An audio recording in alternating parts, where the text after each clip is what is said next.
put myself, there we go, on the stage. If I wasn't on the stage, I'm not going to be able to tell you who I am. And, you know, I've not let anybody see what's going on behind me because I've blurred the background. And yet you can see, if you look very carefully, that there's already things behind me and to the side of me. In fact, my shelves are up, the shelves are full, and we are on a new week. It's Monday, the 25th of March, and we are in 2024 already.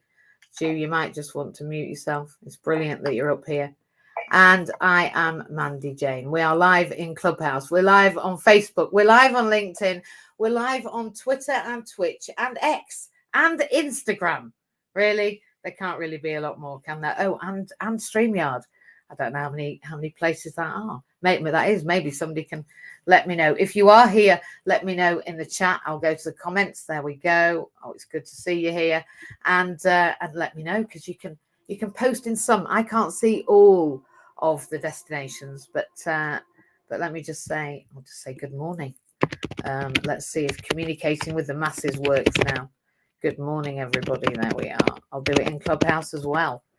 We are just getting going. It's a bit of a discombobulated morning because, well, I've been getting on with it. And of course, time is, it's a fallacy. We've talked about this before. Time is a fallacy. And of course, I'm learning even more how time is a fallacy as I learn to control time. And that sounds a little bit beyond the belief, but I'm going to talk to you about time now. So the title of this room is Who Do I Think I Am? Who do you think you are? In fact, who's anybody? And what the hell are we doing here? I'll tell you this. It's all an absolute fallacy. The entire thing is a made-up, discombobulated joke, actually. Because who I think I am is who I think I am. I am who I think I am, because we are being commodified by that which we see. What do I mean by that? Well, I'll tell you what I mean by that. What I mean by that is that we consider what the world is and who we are, consider our identity through the lens of our eyes. And I know this because I'm very close to somebody that has no sight and hasn't had since birth. The idea of who and what and how we are is predicated on the ideas that the commodified society have given us. So, how should I look? What size should I be? How tall is aesthetically pleasing? How big my boob should be? Whether my waist is an appropriate size? Whether I'm wearing the right clothes? Whether I've got makeup on today, which I haven't? All of those things are decided by our eyes.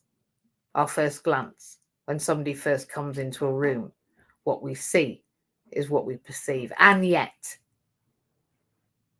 I have somebody who I'm very close to who has no sight. And yet I can tell you this, that when somebody comes into a room, they know who that person is and they can't even see them. So that led me to the idea that who I am cannot be what I see. Not if I have an individual who doesn't see, and yet they have a greater intuition and understanding and awareness of who's just walked in the room than the person who's got eyes. So that led me to say, then how do we perceive? And why do I believe that it's all about my eyes? Well, I'll tell you now. The reason it's all about our eyes is because there were individuals like Foucault, actually. There's a few others as well, Byrne, a few others, who looked and said, hang on a minute, we're now looking at what we do and we're pushing it through the lens of what we see. We are reimagining it in TV and on film and in the things that we tell each other, in the stories that we write, in the books that we write. And now reality has been decided through the mediated view of it. So through what we say about it, that is now reality. So we've decided what reality is through the stories that we tell, rather than through living. So now when somebody walks through the room, we're not thinking about who's there. We're thinking about all of the ideals and ideologies and concepts and beliefs that we've been fed, narratives by our family, by our parents, by ourselves, by the media, by the TV, by the radio, by our friends, by the reactions of other people when somebody walks in the room that's not aesthetically pleasing, a tramp, for example. Who we are is predicated on who we think we should be, not who we actually are or how we want to move through the world. And when I talk about time, well, time is actually, it's non-existent. Time, again, has been utilized to commodify what that person that we've already commodified does. So it didn't used to be that we had time and motion. I've had a discussion this morning in a morning meeting about how long a business plan takes to write. And even amongst my coaches, there was a feeling that, well, that one took a long time for that one to do. But different plans are different for different people in different ways, so they take different lengths of time. But the idea that we want to homogenize, commodify, and make the same, make the same everything, and then quantify the time it takes is because that's how we value it. So we value someone on the propensity of their output within an hour or within a minute or within a certain length of time. So we can modify people in terms of the way that they look. They must be this aesthetic ideal. And if they're not, we see the responses from people in the rooms that we're in. And then we can modify them and we value them based on their output for the hour, minute work that they do. And we directly compare them to one another. And indeed, we even compare ourselves. Actually, most prevalently, we compare ourselves to each other. And what's the result of that? Well, I'll tell you. For me, it's a result of I don't know who I am in that space. And I don't know if I want to be what they say I want to be, they want me to be. In fact, I know I don't. Now, so what are we going to do about it? It's all right, in social work, and I'm a social worker in training. I'm a psychotherapist and an ASCEND-Co, a special educational needs, specific educational needs coordinator, and disabled tutor. So I work with disabled students.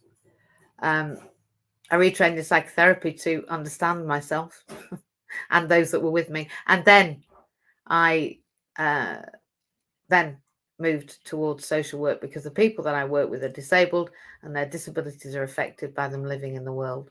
Because, of course, when they walk into a room or roll into a room, then who and what and how they are is predetermined by those around them, and nobody seeks to find out because humans are uncomfortable when they can't pattern seek, when they can't pattern match. So somebody's in their midst that doesn't look like them or sound like them or act like them or smell like them or speaks like them, then that's when we reject. And why do we do that? Because we want to see ourselves. We want to see ourselves. We employ people who look like us. We marry people who look like our father or our mother. The idea that we have free choice and free will is really, really very, very weak as a theory. Our free will is actually just a fallacy. So when I'm thinking about who I think I am, and this is a conversation that came from last week, who do I think I am? Who do you think you are? Was asked to me. And my answer in my heart was, well, who do you think you are? And my answer was, I'm a person.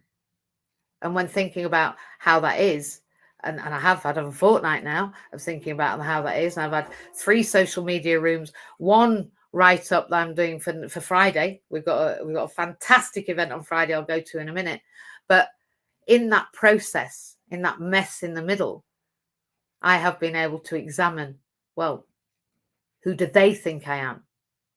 Because that's the next question, isn't it? Who do I think I am? Who am I? Who do they think they are? Who do they think I am?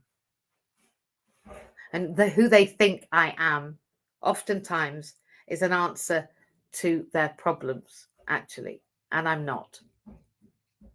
They're the answer to their problems. But I do have a role. I do. We all have a role. Every one of us have a space and a place to be who we are, but we have to carve that space out. I stay in Coombe Abbey, and Coombe Abbey has a great, Julian will tell you, has a great sweeping, as they do, long, ostentatious lead to the Abbey, ceremonial lead to the Abbey through great gates and pillars, quite magnificent ones. And the lead to the Abbey takes a few minutes, as I'm driving up the long entrance road. And it transports me from where I was to where I'm going, giving me a space to imagine how it's going to be, how my reality will shift, how I will be perceived differently, how my subjective experience is about to change, as it always does when you walk into a 4 or 5 star hotel, right? Because then that's my reality. That's the reality. That's the subjective experience of who and what and how I am, because the way I'm treated then is, good morning, madam. How can I help you? Let me get that for you.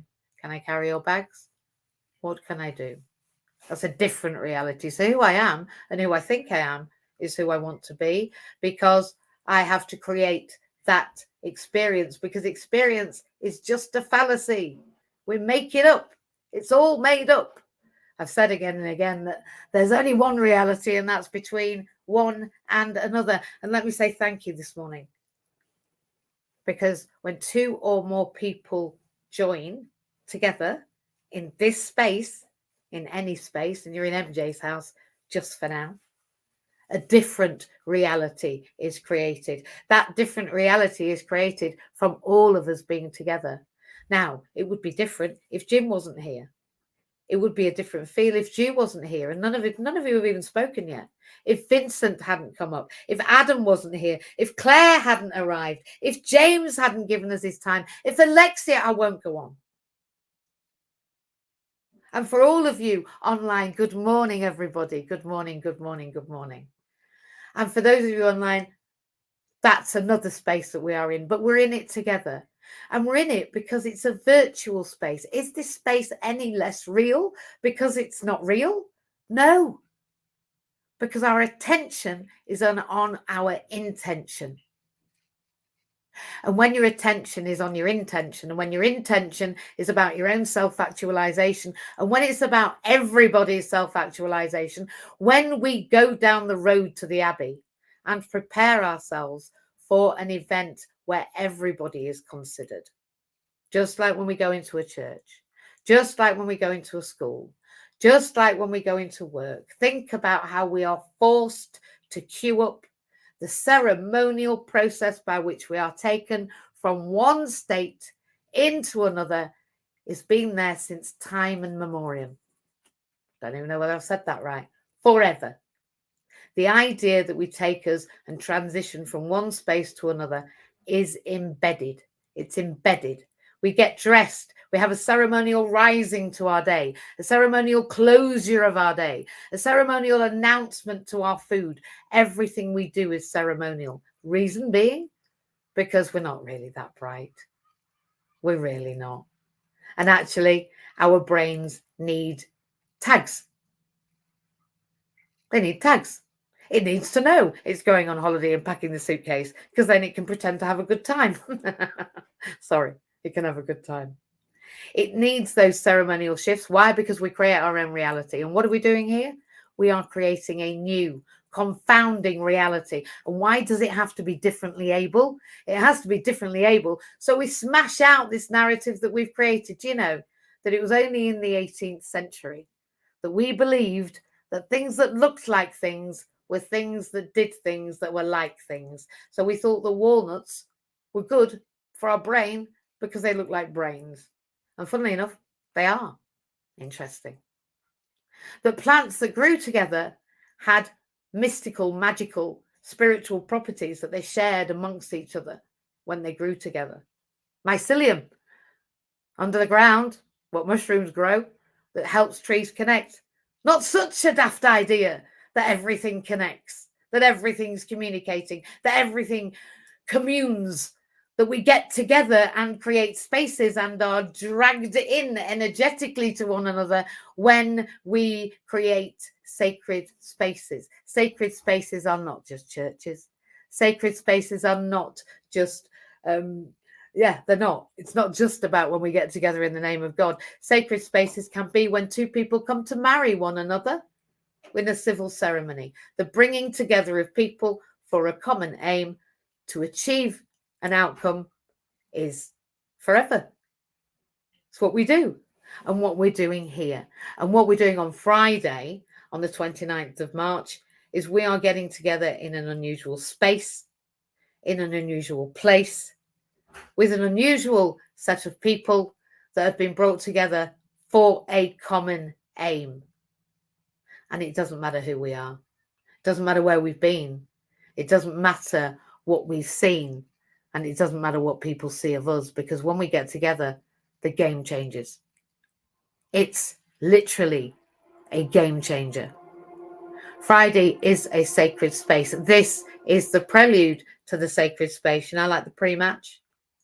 And I want to say thank you to everybody that's here so far, because honestly, the energy of here, I will take with me to Friday. And I have 1,800 people to deliver this concept to on Friday, virtually, in our space here. We're a gated community of around 2,000 people, about 900 families. I would imagine there's more. And my energy is in this space, whether or not I am talking to them direct, or whether I am, whether they hear me, whether they turn up, that space is being filled with this intention. And that gallery is a thing waiting to happen. We're in Blackwater Gallery on Friday. If you've never been and you don't know what it is and you haven't been to Cardiff, get your ass to Cardiff on Friday. It's a free event. You've got no excuse. Now, there are limits for numbers, so get registered, because we can only register so many. We have to stop at a certain time of registration. If registration does get to a certain point, we'll be putting a screen outside. So come along, get registered. Get a seat inside before you have to stand outside and listen. It's a beautiful space. It's an art gallery, and the art in there is, well, imbued with the concept of who we are and what we are and who do we think we are. There's one installation of unsolved murders in Cardiff and the houses in which they were carried out. An alternative reality that nobody has uncovered yet. What is our subjective reality? It's what we make it. We are our subjective reality. So this morning, I want to bring it back to, who do we think we are? Well, I think I'm a person. What is that? Well, I think it's a commodified view that's been created by a capitalist society that's decided that I am only valuable for what I do and what I produce, which is not true. Because how long it takes a person to write a business plan is different for each person. It's a different plan for a different business, for a different person in a different way. Whilst we can find similarities because it makes us as humans feel settled that we are pattern seeking and seeking things that are similar. And when we see ourselves in front of ourselves, we feel secure because we know what we're made of. We know who we are. We know what we're going to be likely to do. We know what we're worth. We know what we can do. We know our capabilities. So when we hire somebody that looks and feels and sounds like us, that gives us confidence, right? It's a false reality. It's pretend. So given that everything's pretend, given that who I think I am is whatever I think I am, I become, and given that who you are is my subjective interpretation of who you are, and given who they think I am is only determined by the qualifications and the jobs that I have, really, or the fact that I'm in a wheelchair. They don't talk about me as a spiritual being. Doesn't talk about me as a soul embodying this body for this experience, this human experience at this point. Nobody talks about that. But that's what I am. And many more will be coming together. And when those souls come together on Friday, then alchemy happens. And I don't have to do a thing. I just have to be prepared. And I think being prepared to discover who we are is exactly where we need to be all of the time. And I think the idea that who we are is a fixed narrative couldn't be further from the truth. And I think the idea that we can't change that narrative, particularly if we are helpless, hapless, feckless, hopeless, benefit scroungers, the fact that we don't think we can is, well, ludicrous. But I understand it because reality has not been created to include everybody. And that's why we have to shift it. It's why we have to create new spaces and disrupted economies and ways that we work. And we have to shock and surprise and enamor people. Because we have to understand that they can't see that this reality is the fallacy that's been made for them. They can't see it. And given that they can't see it, we can't really worry about them struggling. We have to be alongside them. So on Friday, I'm going to be alongside you. It will be recorded. It will be put out to at Pending House, at Blackwater Gallery, in Ferry Court, in Cardiff, in the Four Nations, on this planet, on that day, on Good Friday, on the day that Jesus died. I will be speaking about my story. Now, if you don't know anything about my story, for those that are here that are new, I died 3 times. I didn't take 3 days to wake up. Not like Jesus. So on Friday, we're going to be talking about my story, but it isn't just my story because it ain't all about me. Although, of course, who I think I am is about me.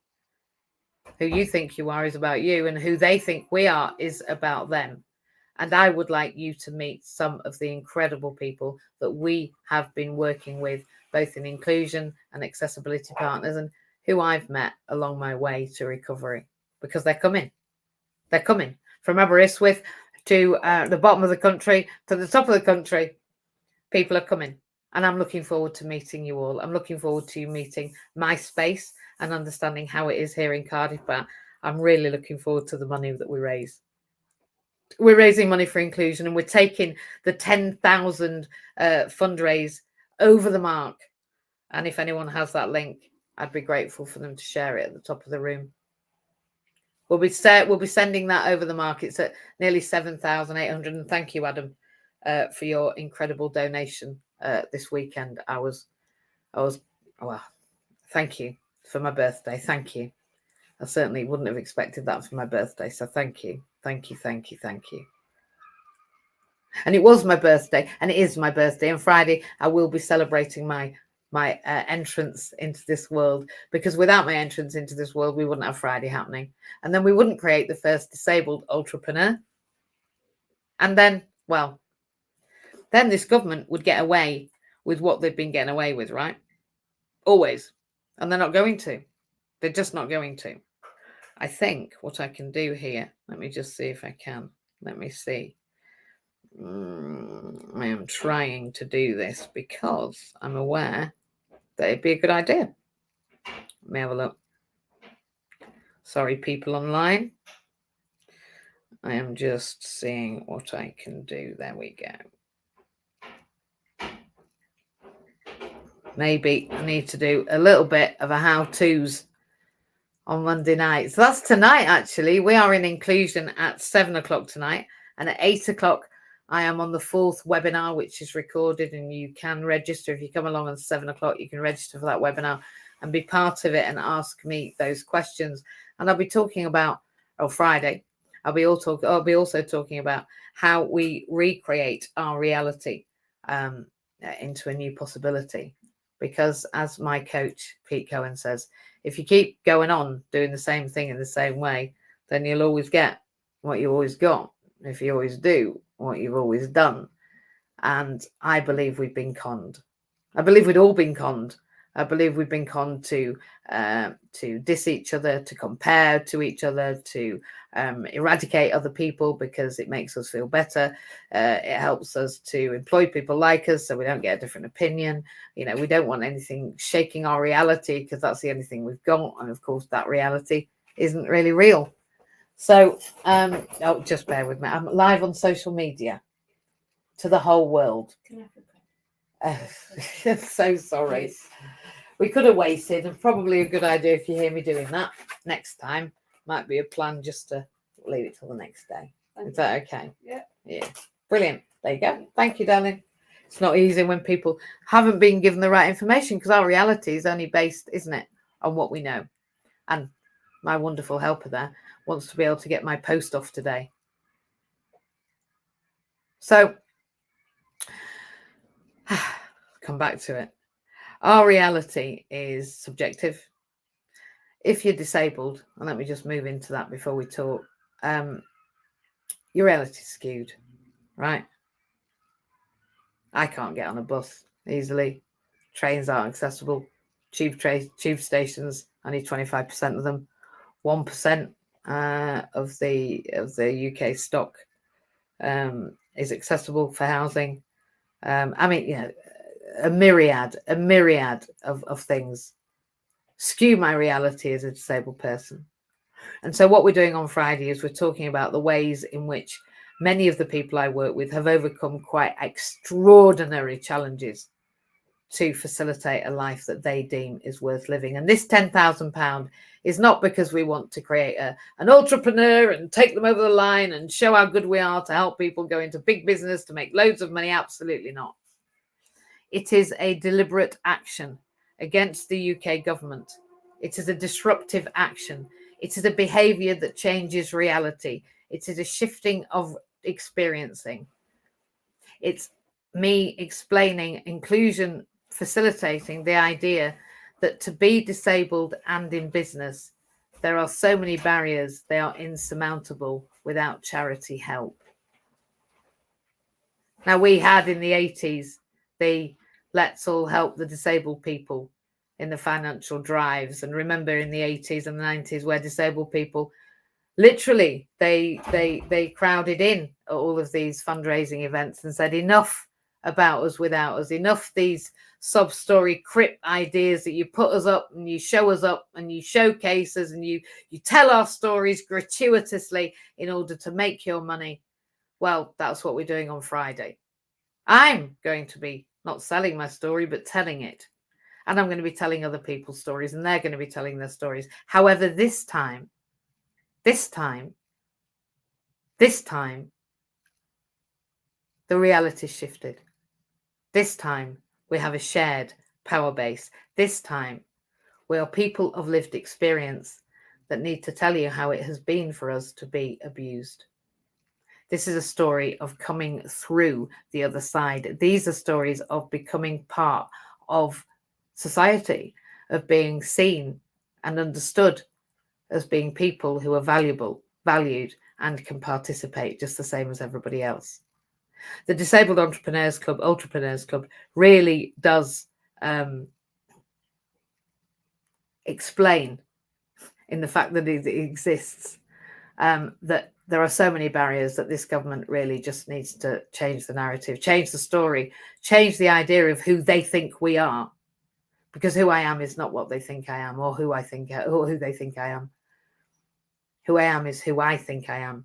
And the reality that we're creating is the one that in a shared power base we can. Because we're changing the narrative, we're changing the environment, we're changing the story, and so we're changing the outcome. So if you're around on Friday, I'd love to see you. But this morning, let's move on to more important things. Who do you think you are? Who do they think you are?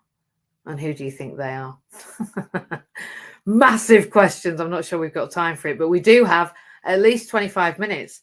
And I've got 4 people on the stage. That tells me you've got at least 5 minutes each and a 5-minute close. So if you do want to come up, please raise your hand. Do come. It would be absolutely incredible to hear from you this morning, because it isn't all about me. It's all about us. In fact, it's all about inclusion.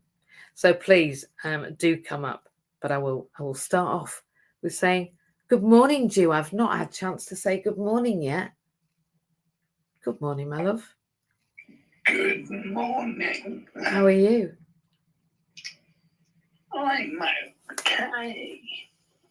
So we're still on the same subject, except do you think they create our reality? I say they.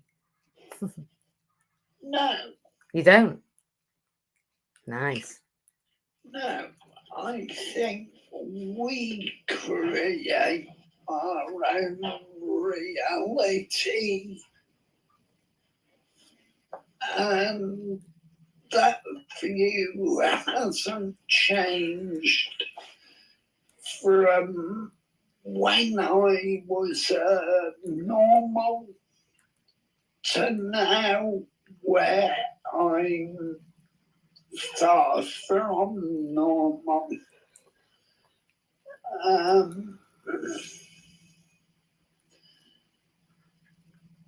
I definitely create my own reality. Definitely. And what reality are you creating on Friday? Well, on Friday, I shall be entering a WAV. A wheelchair accessible vehicle, for those people that don't know that acronym. My brother shall be driving me to Cardiff To see us. to see my bestie speaking. I'm so excited to see you. I can't wait for a hug. I'm just gonna have so many hugs. Do you know we've got people coming that you've not met. I can't wait to introduce you to. One of our gentlemen who's coming had a cancer, a tumor on his spine, and became paralyzed. And he's just been granted his omeo. He's coming along, and I think you're gonna really get on. Yeah, there's quite a few wheelchair users. Good thing is the venue is accessible, and we do have an accessible toilet due, and there's plentiful coffee, free refreshments. What's that like? I'm looking at the box now. I'm excited. Do you want a facial on Friday, Jew? Because we've got Famida coming along, and I think she's going to have some beautiful skin products. The ones that I use, so clearly they're worth using. Gonna have a free facial on Friday. I think you should have facials. I wonder why they don't do them in the home. What a good idea. Do you fancy a facial in the home? Do you fancy some treatments? Do you ever have somebody coming in to do treatments? No. Why not? That I'm aware of. Have you ever had your eyebrows plucked? No. Why not? They're clearly too bushy. Oh, it's ridiculous. Now we need to. That's it. There we go. See, this is why people come together, Jew. Yeah. Magic happens. Do you think that'd be a good idea in your home? I'm not sure that my eyebrows I knew that was going to get you. I had to get something about your aesthetics. It's like when I say, "Oh, your hair looks nice." I see you bristle. You're like, "Oh, I see you get, oh, does it?" I do think that having your feet done, maybe. Hey, you see, having your feet done when you can't feel them properly. I just think we're on to something there. Having a night, yeah, I think we can have your makeup done, Jew. Come on. That's enough now. I'm a paratrooper. Give it a rest, woman. I have worn makeup. Good. It's good for you to get in touch with your feminine side, right? I've dressed as a female. Bah, bet that was a good look. And had my legs waxed. Well, I'm not surprised. I've seen your legs. They'd make a good pair of legs, wouldn't they? Well, they are a pair of legs. They'd make a good pair of legs if they worked. All for charity. Ah, you know what I'm hearing here. Do you fancy it in the summer? I think we should do your legs, get dressed up as a woman, and do a show. That really went a long way from "shall we get a facial," didn't it? Yeah, so I think the reality is that you're creating it. You're right, because otherwise you wouldn't be there on Friday, and you wouldn't have a WAV. So you've created that reality, right? You're staying just one night or two. Do you want one lump or two? I don't actually know. Ah, well, you see, our James is staying from Thursday to Tuesday. There's somebody, Louis staying Friday, Saturday, Thursday, Friday, Saturday, or Friday, I don't know. Louis staying overnight because we've got the cameraman 2 days. Yeah, there's quite a lot of us staying. Like I'm staying at home now, but there's loads of people staying at Travel Lodge and all over, all over. If there's a hotel, there's probably somebody in it. I'm staying at the same one, Christian. We've got a bit of a gang. We've got a bit of a boys' gang going on. Because it's cheap. We've got a Welsh boys' gang going on. I know who's going to be there. That's fantastic. Oh, you should have a right laugh. There'll be a few of us, a few of you. I'll have to come and visit the hotel in the evening, right? That'd be good. Oh, good. I'm very excited about Friday. And I'll tell you what, who I think you are, Ju, is Director of Inclusion. And I think you're about to direct the shit out of this organisation in the next year and create waves that nobody's ever seen before. I hope so. They've just rolled out a new passport for ex-military for access to work, and it's pants. No surprise there. So I can't wait to compare it and see what kind of service you get from this cut down, modified. Oh, there we are, commodified, time-driven, not very effective system that they've created in comparison to the last one.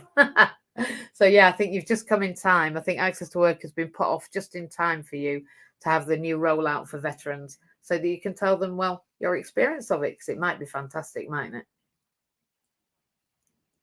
Might be. It might. A bit like the eye gaze process and the fact you haven't got an OT assessment yet. But there we are. We're on it, Ju. We're not going anywhere. Let's move on before I keep going on about that home. I think I should talk to Winnie about putting in a holistic therapy sessions and why we're not doing that when you're a CCG client. There must be more. I think that's a plan. Thanks, Ju. Genius. You're a genius. Alexia, good morning. Another genius. Long time no here. I only saw you. What was it, Saturday or Sunday? I can't remember which day we had a session. Saturday. Ah, not Sunday. I didn't see you yesterday. For that, mate. I needed a bit of a stir up. You need that now and again. That's what we do, is give each other a stir up. It is. Just out of curiosity. It's like a put up. To get to you, I've just looked up now. If I want to go by public transport to get to Wales, the only way I can do it is to go to London first. That's why you got taxis, love. But that's mad. I shouldn't have to do that. Well, I agree. But that's why we have to have taxis. It's why we have to have WAVs. It's why access to work have to buy cars. And it's why I have to have a mobility vehicle that costs as much to adapt as it does to drive. And it's why I have to use all of the petrol in all of the world, because none of the WAVs are electric. So actually, I'm not even allowed to be sustainable. I'm not even allowed to be sustainable. DSA is going to like the bill. DSA, no, not DSA, access to work. Not DSA, sorry. Yeah, it's all right. Access to work. I don't mind who's funding it. Because it will cost them at least £174. Good. At least. And so it should. Get in it. Get in your taxi and make your way. And I'm happy. No, that's just by public transport. Oh, for God's sake. That's not adding taxis on top. That's just getting from Peterborough to London. Never, I haven't added the taxis in yet. Yeah, well, you see, access to work won't pay for your train fare, darling, because everybody gets the train. Exactly. But if you get a taxi, they'll pay for your taxi less the train fare. Yeah, but that I can do. I'm only talking about this because I want people to realise what oh, of course, this is. It's massive. Sorry, I should have. I mean, I'm used to travelling all over the place, but now it's becoming a challenge. I've got to go to King's Lynn today, and yes, I have booked the taxi. Stop nagging me, MJ. Shut up, woman. Well, one of the things, I'm probably the oldest one on this recording at the minute. Yeah, I think it's so possible. we always brought up disabled people were hidden, or you had to work in what they called the able world. Mm. What is the able world? Because you don't know tomorrow, just like you didn't, that his life was going to change so drastically. To some degree, I did know, because I was born with polio, that my mobility probably would deteriorate. But that doesn't mean life stops. It means that you do things in a different way. You look at doing them in a different way. This here person got me into university, and I've talked to. We didn't actually talk about this, but I've talked about this with Marie. I couldn't do anything, and then excuse language, that scares the hell out of me more than being at university, going after a degree. That's why I get wound up. Yes. But people need to know it's possible to take these things on and do them. Yeah. If I hadn't lost everything to fraud, I'd probably never have met you. I wouldn't be where I am now. But that aside, let's look at the positive side of what can come out of what we do.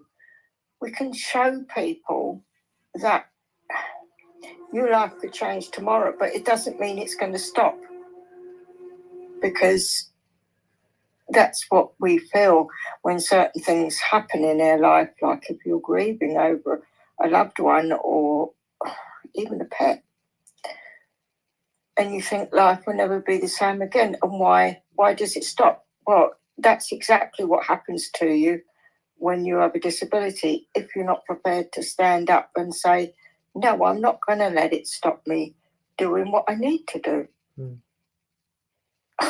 We have to be empowered. I would be an author. No, I do. Well, I can't believe that. I honestly, you astound me. And this is the beautiful thing about who we are and who we think we are and who they think we are, right? Is that I could not have imagined in a year what you've managed to produce, what you've managed to alchemize. I couldn't.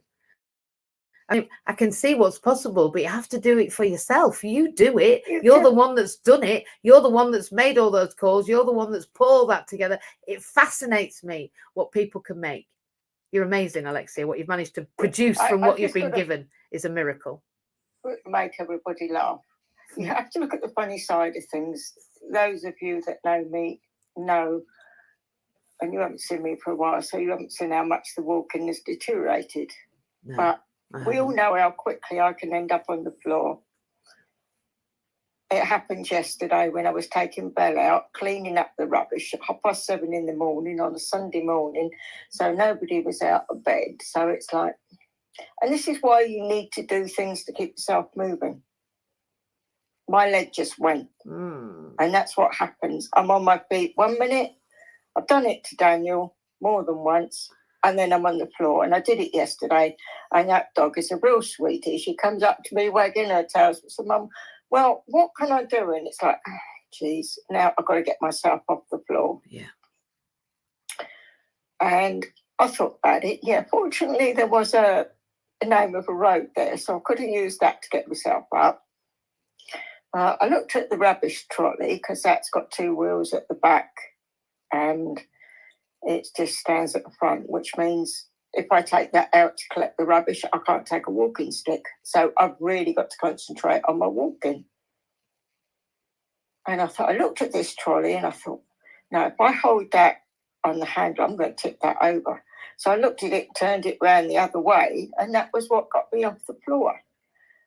And this is some of the challenges for disabled people, but we have to interact that with taking responsibility for what we want out of life, because it won't happen otherwise. Absolutely. People just want to shut us away.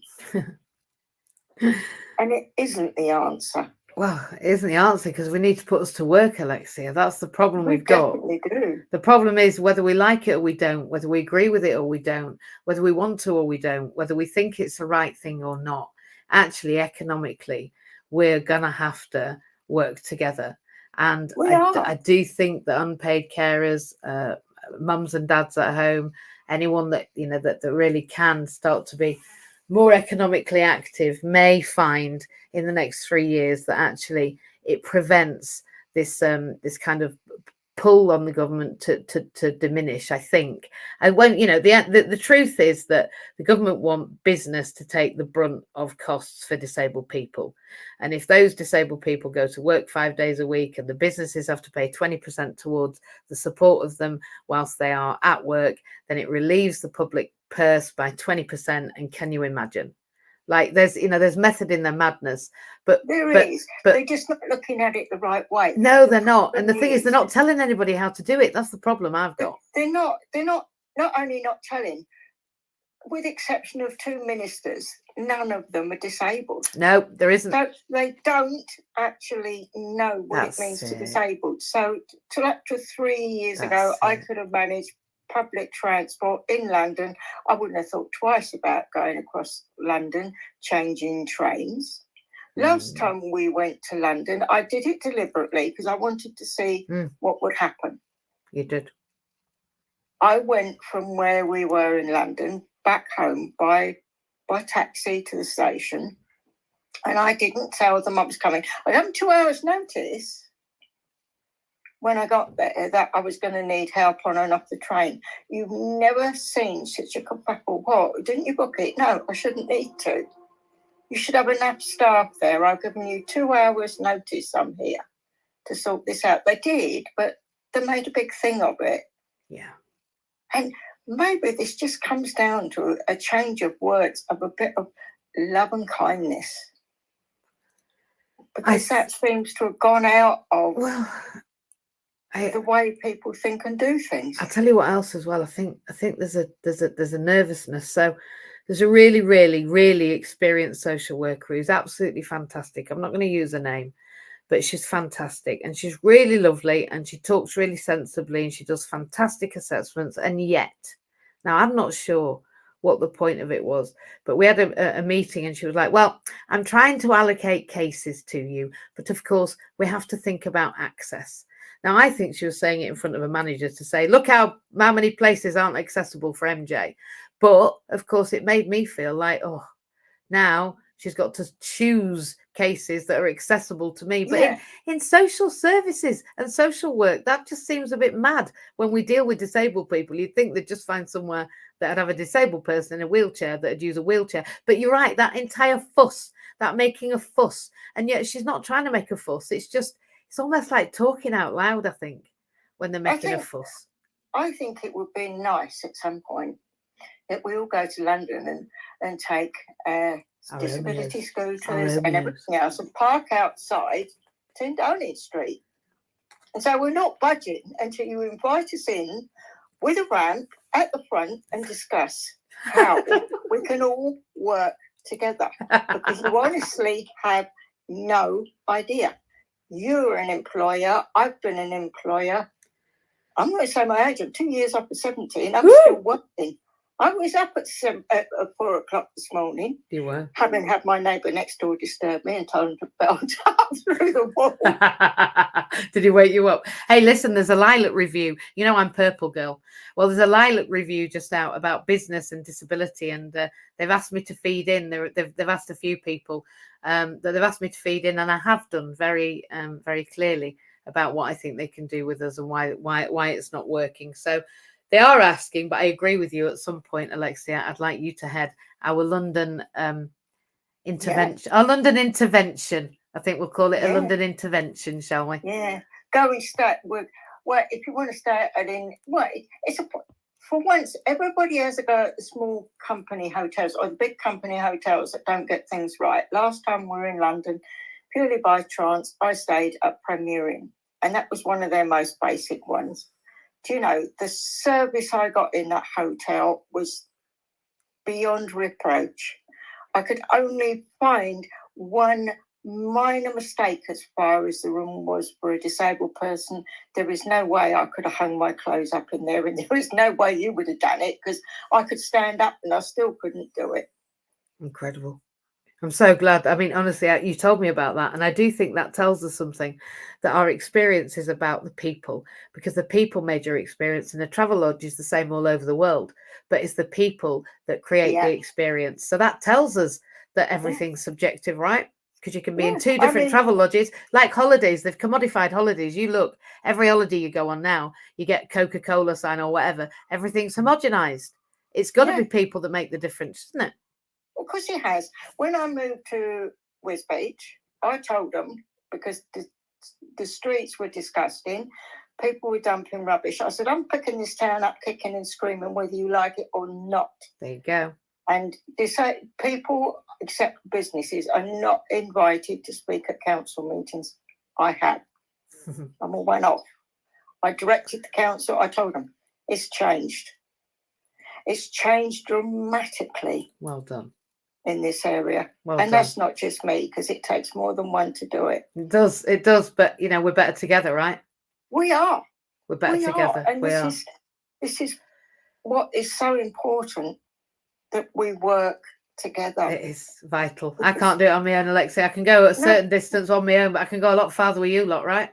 We all can. Yeah, exactly. We all can. Exactly. I'm proud of you. And like I say, 3rd book onto the.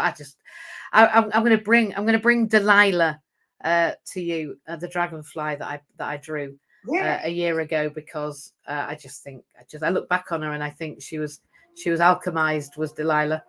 I love you. I've also got Willie the Worm in image as well. Yeah, so it's very exciting for people that don't know what we're on about. They're Alexia's books, so if you don't know, go and look on Amazon and buy them. They're incredible. I've got one. I was just putting Fear to Peace on my shelf behind me. People can't see because I've got it blurred out. Bring it somehow. I'll be there. I don't know quite how. Well, I'll bring it. I'll bring my Fear to Peace. Actually, yeah, that's what I was going to say, because then I could sign it, and then you could speak it. Yeah.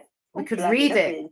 I could read Fear to Peace. I could read from it. I think that's an excellent. I'll bring it. I've also got Sharon's book actually on my shelf. Interestingly, good morning, Sharon. And I've also got our favourite Dutch human on my shelf as well. Oh yes. I'm not going to try and pronounce it because I always get it wrong. Absolutely. Okay, well, thank you, Alexia. I'm going to move on because we're at 5:02, and as always, I'm tardy, but we've got plenty of time. I've not got to be out here till at least 15:15. James how are you? Good morning. I'm excited. We're only 3 days away.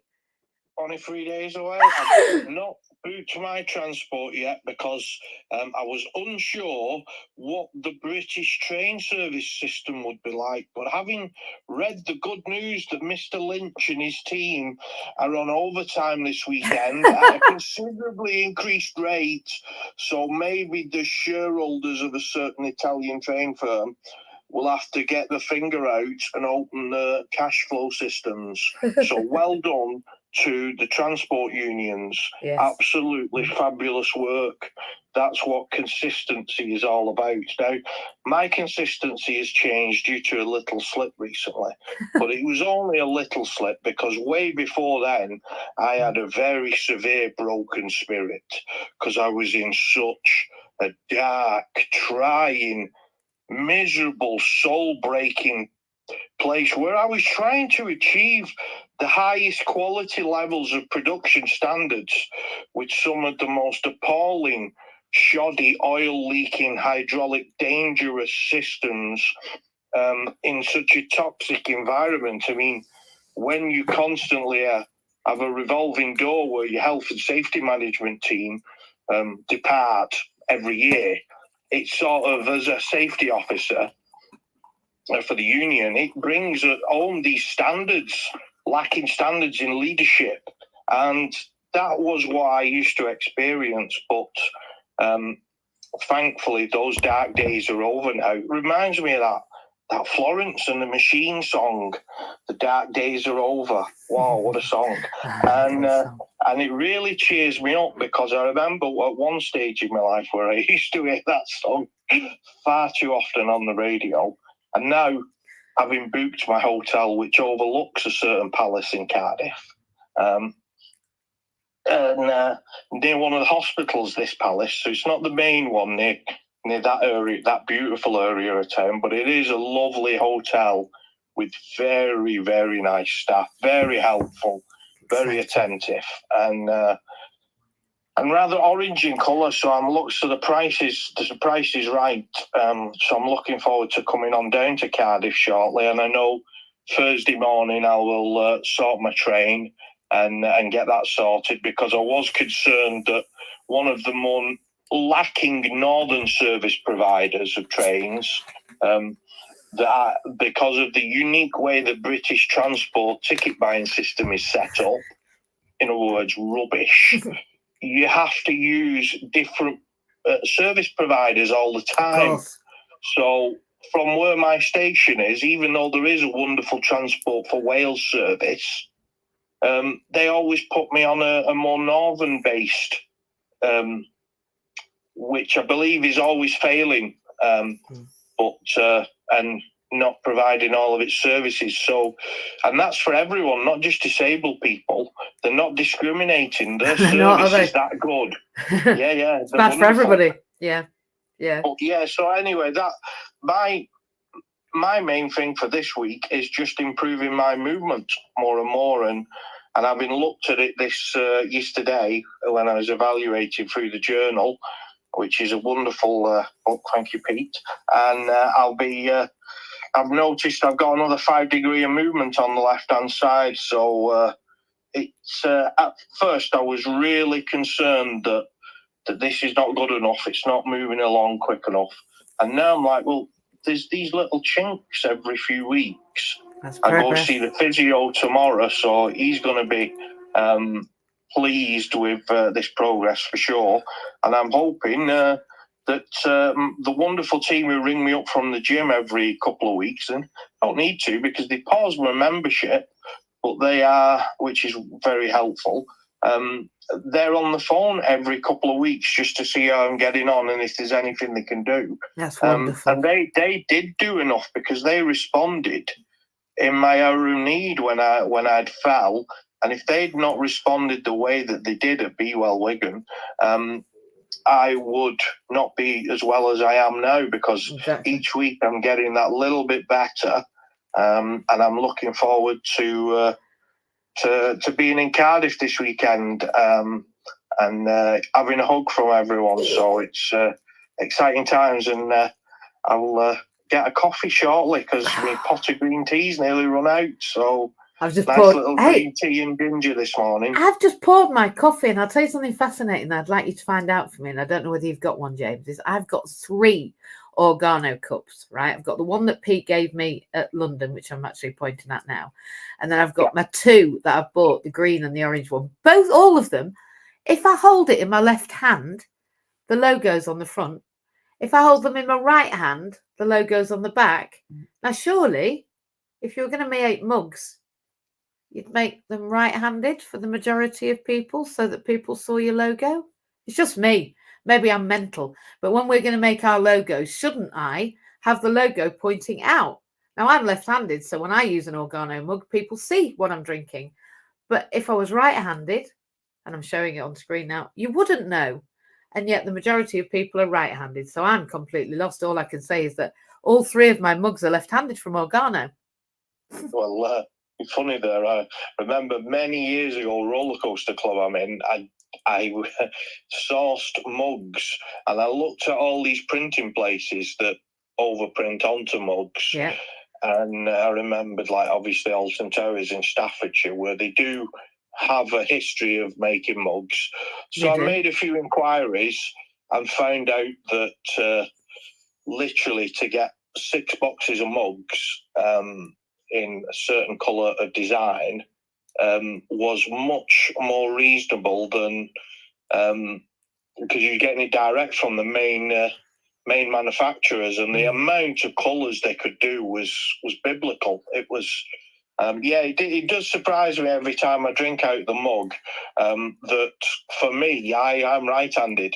So when I drink out the mug, I see a plain side and I think, oh, that's magic. The logo's vanished on my side. But I did understand it from what you were saying from a perspective.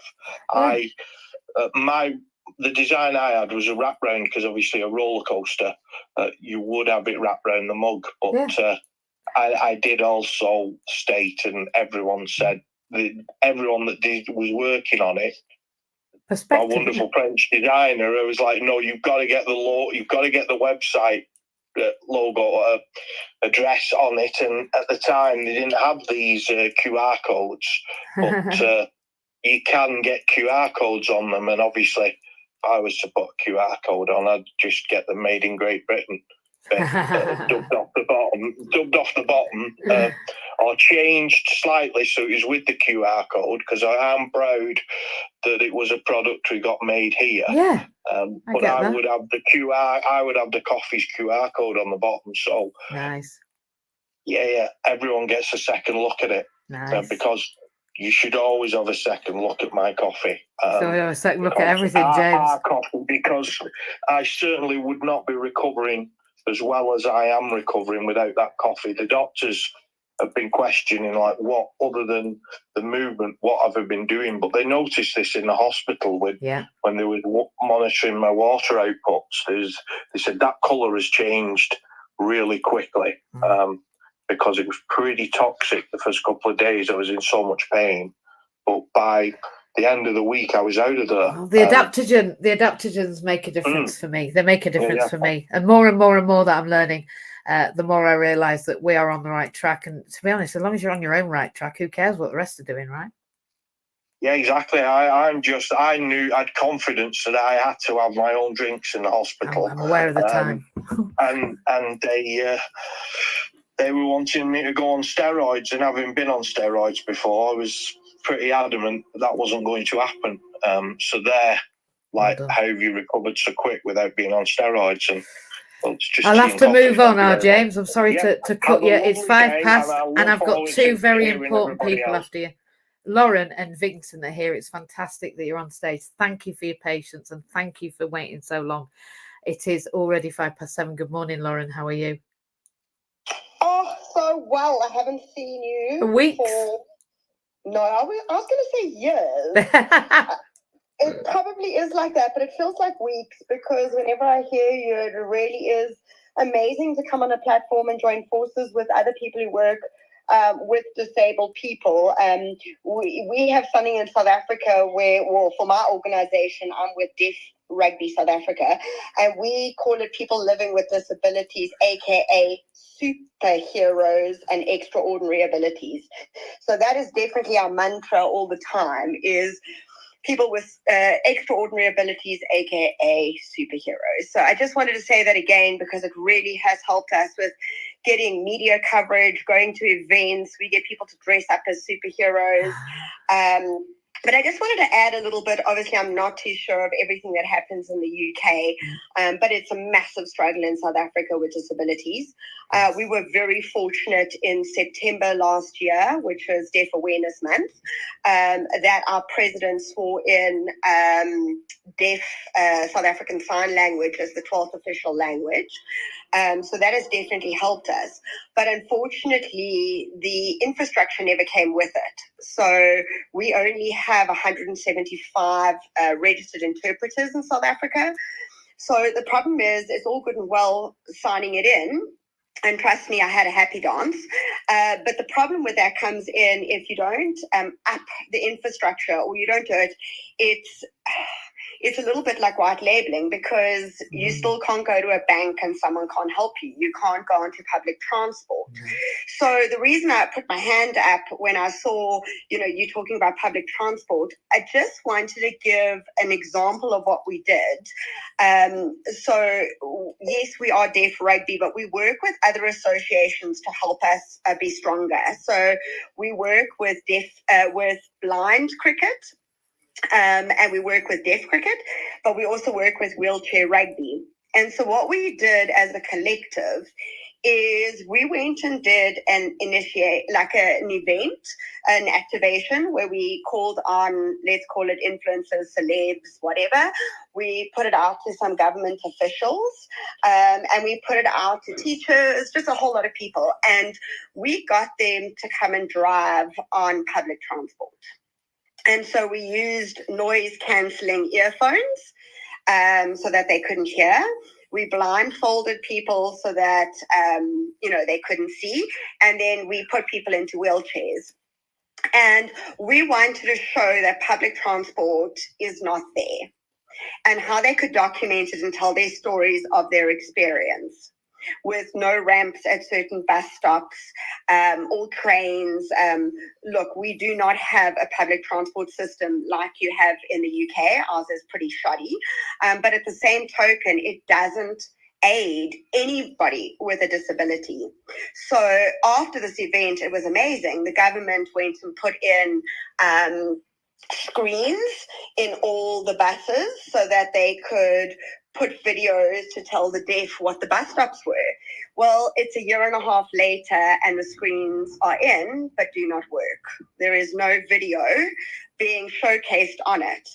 And so one of the biggest problems we have for any of our disabled sports people is that they can't get to practice because of transport. So it was really great that the government went and put in screens, but if the screens aren't working, it doesn't help. And if no one knows how much the fare is, if no one knows where their stop is, it is a problem. So although I'm giving you the problems that we did, we now have to go and redo it. But I just thought maybe it might help in the conversation you had earlier.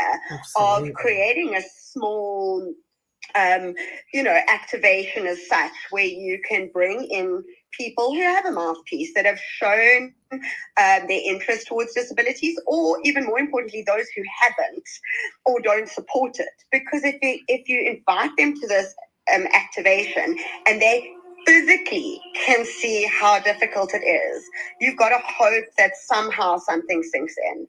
I hope that helped. Thanks. Oh, Lauren, it really does help, and I'd like to connect. We're working with You're people. Muted, MJ. Oh, am I muted? Oh, am I? Oh, there we are. You were. Oh, my apologies. But you're not speaking. You're muted. Oh, am I still speaking? Can you hear me now? Yeah, we can hear you now. Oh, that was awkward. Sorry about that. Lauren, thank you. And absolutely, we absolutely need to work together. The idea of an activation event is fantastic. I'm working with the GPs in Wales, and of course I'm working in social services, and I come from education, and it definitely is the intention that summer 25 we have an activation event at the Disabled World Bike Ride in London. That's the intention. I will be riding a marathon naked on my hand bike summer 2025. So we have a year to build up to that major event, and of course Alexia is going to head the visit to London with all of our mobility devices. She reckons to number 10 from this conversation this morning. So I think what you've created, Lauren, is your energy of what you've created over there has been brought to this space here. And on Friday, of course, we're getting together in Cardiff as a preliminary pre-match game here in Cardiff, and then in London, and then in Edinburgh actually in June. So we've got Cardiff, Edinburgh, and then London. We've only got Ireland to sort out between now and next summer. And we should have our 4 nations. So yes, Lauren, absolutely, 1000%. I think what you've just said is pretty normal. I think the same with moving people into workfulness. What they realised with the economy is that we're going to get a crash. We're going to have people falling apart and being in a state and not getting anywhere and being frustrated before the infrastructure's put in. But until we put disabled people into sports, into the workplace, into families, into doing things, then the responses from the infrastructure can't happen, and they take a long time. So, to the idea of getting a ramp on a bus took us 30 years, and people in England to attach themselves by handcuffs to buses and railings and all sorts, and lay in the street to get bus ramps for wheelchairs. And of course, deaf communication isn't something that we have done very well at all here. So we are definitely better together, and we're in it together, and we've got to move things globally for disabled people. And the deaf community are absolute champions at their own cultural identity. I look to deaf people because they are one of the strongest group in disability studies that you can find. Their cultural ethos is massive. So thank you, Lauren. Go on. Sorry, MJ, just before I leave, you're more than welcome to reach out to me. Oh, thank you. I'd love on to. Instagram or whatever. I can put you in touch with Deaf Wales. Thank you. They're coming out to South Africa next year. For Yes. And they are unbelievable as a body. Oh. And I'm in touch with all of them, and they are so keen for these kind of things we do here. So if you can just drop me a message on Instagram, I will. give you everyone you need to speak to, and just say Lauren from South Africa. But when you reach out, I'll tell you, and then just get in touch with them. And that is one thing we've noticed. And I often get asked by our corporates, why do you use all other bodies? And we do it because there is this numbers of disability as a whole. And so if that's the only thing I can say, we've got a board member who runs on crutches. And so he's got nothing to do with the deaf, but he's on our board because he believes that this is, again, reinforcement of people living with disabilities. He's done London Marathon. He's done Berlin Marathon. He was the poster boy at London Marathon last year. If you go and have a look at pictures, there he's running with the building behind him on these crutches and with a big South African flag and all the rest of it. So, again, I just want to say it's about coming together and everyone coming together as a world, because that puts more pressure. So please reach out to me. I will give all of this, and maybe I can find somebody and get sponsored that we can come to the same race you're doing, and you get people from all over the world supporting the same race. That would be incredible, Lauren. We've got a year. Let's get on with that. Thank you. I'll get in touch straight after on my way to work. I will do. Thank you, Lauren. Vincent, last but not least, you had to get off the stage, get back on the stage. Your comments you've been here an hour. I feel like we've held you. I'm so sorry. It's lovely to have you. Well, the only way you've held me is held me up. Thank you for that. I would say it's eerie how much I resonate with everything you're doing, but that's just alchemy. Life. It's just sardonic. Yeah, it's alchemy. Yeah, well said. But alchemy was science was known as alchemy until it was widely. It was. Somebody that knows. As a scientist, abstract painter, digital artist. Yeah, tell me about yourself. Who are you? Who are you, Vincent? I'm still figuring that out. I caught a lead pipe to the head. In my home after winning some money at a casino in August 28, 2019. Oh my God. And I radio headed myself. I lost myself. Wow. Sorry, laughing is. It's a way of dealing with the trauma for me. Laughing. It's also a great way. It's a great way to increase recall and learning. Yes, that's maybe what it does to me. I'm a strong advocate for education and just basically, they call it a traumatic brain injury. I got more trauma from my ex-girlfriend than I did from being murdered. I was married for 25 years. I know the feeling. Actually, 99% because I don't believe 100% exists. except one thing, 100% doesn't exist. Yeah, I 100% know that 100% doesn't exist. Yeah. Right after they hit me with the lead pipe, they stabbed me with a 12 by 3.5 inch buckskinning knife. I won't get it because that's graphic. Story is just irreplaceable, isn't it? It's done yet. I'm just trying to speed it up and not make it too graphic. Oh, I'm so excited. No. What's after that? Like for you guys. It turns out when you get impaled, they tell you not to take the knife out. They do. You can't move. There was a boy who done it in sports. He got what do you call them? Those big sticks through him. What do you call them? That you throw a thing over the field. Javelin. Yeah, he got a javelin through him, and they made him sit still. Can you imagine being still with a javelin through you? Well, you can, can't you? What are you on about now? You can. You actually can. I was just about to say I can. I look because when they hit me in the head, I didn't pass out. And I was alive and awake and no pain. No. So my brain was split open, and I'm on my knees on the couch, and I watched this dude lift up his shirt and unbutton the sheath and pull out Excalibur. And I said in my head, I hope you don't mind if I cuss, but this is what I said: is that thing is going to fucking kill you. And I was right. I just didn't know I wasn't going to stay dead again. So. Did you die? Have you died too? You got one on me. Have you died too? Oh, do you know, I want to speak to you, Vincent. It's a really difficult place to be in, I think. It was, but that was August 28, 2019. Not only that, but wow. Well, Glad to hear. I normally like feel like an asshole when talking about this stuff. Why? But lots of, well, I put it like this simply, like because it at least makes people laugh.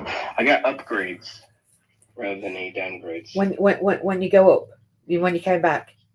Well, I just think it's a different space. I don't think. Sorry, I'm going to let you talk. But I don't think that when you come back, I don't believe that I've come back in the same thing as I was. I don't think I'm at the same vibration. I don't know what the word is. I don't think I'm totally human. Speaking on frequency, right? I don't understand it, but I don't feel the same. Well, actually, I can't tell you anything because I don't know. I'm seeing if you do. It was 2019. You must know more. He said, if I know anything, I know nothing. That's right. The more I know, the less I know. Yeah. Well, it's just important to keep your. Well, this is not to be mean. Keep your ears open. Yeah. Like, sorry, we're just speaking on something really quick. Well, Lauren's here. So I got a bunch of what they call splinter skills. Right. Things that emerge, like you hear about people getting hit in the head, and then they get new skills. Something. Yeah, I got speak in rhyme, all of them, and then a couple new ones that they haven't documented because there's 42 confirmed cases of what happened to me. So you're an ultrapreneur. I'm an entrepreneur as well, but I guess I'm an ultra mutant or something. I don't know. I don't really care, but because normally I have a hard time expressing this because they had to give it the most pretentious name. What they call it? What happened to me is called accidental or acquired savant syndrome. Really? I'm a savant. Going through the transmutation process of becoming another person isn't hard enough. You have to give them the most pretentious in the world. And then after that, like, to describe it further, they call these splinter skills islands of genius. It's just mate. Really, you just want everyone to think you're a dick. Yeah, they're going to hate you. They're going to hate you. Well, like, I am a dick. My mom made sure that I wasn't perceived as a dick by everyone because she told my father I'd be going by his middle name and not his first, which is Richard. So thanks, Mom, for not making me a dick. So these islands of genius are horrible. Rapid mathematical calculation, human calculated. Please don't. My friends burnt me out on it the first year at the bar. Horrible. Second is increased spatial recognition, which is if you ever saw that video of the baseball player catching the baseball outside of his field vision. You can see it. You can feel it. You can say, got it. Like, you can hear it. I just think of it like I've jokingly just called it like Spidey senses, which is hilarious because 2 weekends ago, on Saturday, it's Monday now, or for sure, because I'm in the States. I'm in Oklahoma. Oklahoma, nice. Smokelahoma. I've got to go work. One of the 42 confirmed cases of this, I finally spoke to one of them because I never let a doctor look at my head. Oh. Because they just stapled it shut because my lung was perforated on both sides and so was me. So they just stapled my head shut because they thought I was a goner. Well, yeah, like they didn't. They didn't think me either. They put a DNAR on me. Do not artificially resuscitate. No. You know, it's so funny. He's sorry if I'm emulating her. No. I don't mean to. I had some friends from Bristol I lived with for some years. I was just going to say one quick thing. There's three of us here who've been over. Oh dear. You see, it's not right. I don't think we should put people like that together because we create alchemy. Sorry, Vincent. Go on. That's three of us that've been dead. Well, if we're talking about creating alchemy, I think alchemy is just a synchronicity. I know, but I like it to make it sound magical. People think I'm magical then. They don't just think I'm just doing it. But you already make it sound magical. You don't have to try. Thank you, Vincent. You laugh, but I'm being absolutely serious. I know you are. Thank you. I'm laughing because I don't like it. I don't deal with compliments well. That's why I'm laughing. Okay, well, I understand that very well, and I can say that because here I am cleaning up my art studio, of which I didn't paint before this, and now I'm being invited all over the place to come to these arts. I mean, I had my first art show, and I've made probably 3,500 paintings. You see, the worst thing that ever happened to you was your becoming. Well, it was the worst thing that ever happened to me. Was what? Has made your becoming. It's created a new you. Having your head smashed in created a different life. Well, it just created a different direction. So reality is subjective, isn't it? Back to where we were, which was who do you think you are? Well, we are who we think we are. You're talking to an abstract painter, so it's just talking about subjective, just like art. Oh my gosh! I need to find someone to sell it because I cannot talk about selling my art. It is because I can't even show mine. I can't even show it yet. I've been invited to Art Basel Miami twice, and I didn't show up. I got invited to the town hall and didn't show up. The what? I got invited to the town hall in Scarborough to be thanked, and I didn't show up like some sort of sad sap.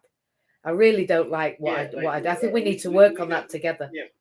Yeah, I was about to say, we need to make a trauma bond about being I'm not gonna say bitches, but I'm just I've been being a bitch for number one, not selling art. I've sold 5 pieces. But, see? It's all the first time I accepted money was because I did a 9x6. It was as I'm picking up chalk off the ground right now. Wow. I was at a bar that had a bucket of chalk, and I was showing this kid how to blend colors, and I love teaching children. Yeah, I love teaching, period. I love teaching. Well, that's truly what will change the world, educating the masses. Of course. Just pin on that. But he came up with the $20 bill his father had given him, and I was just and I couldn't say no to this little guy. You know what I mean? No, so I accepted it, and then I went over to my suitcase because I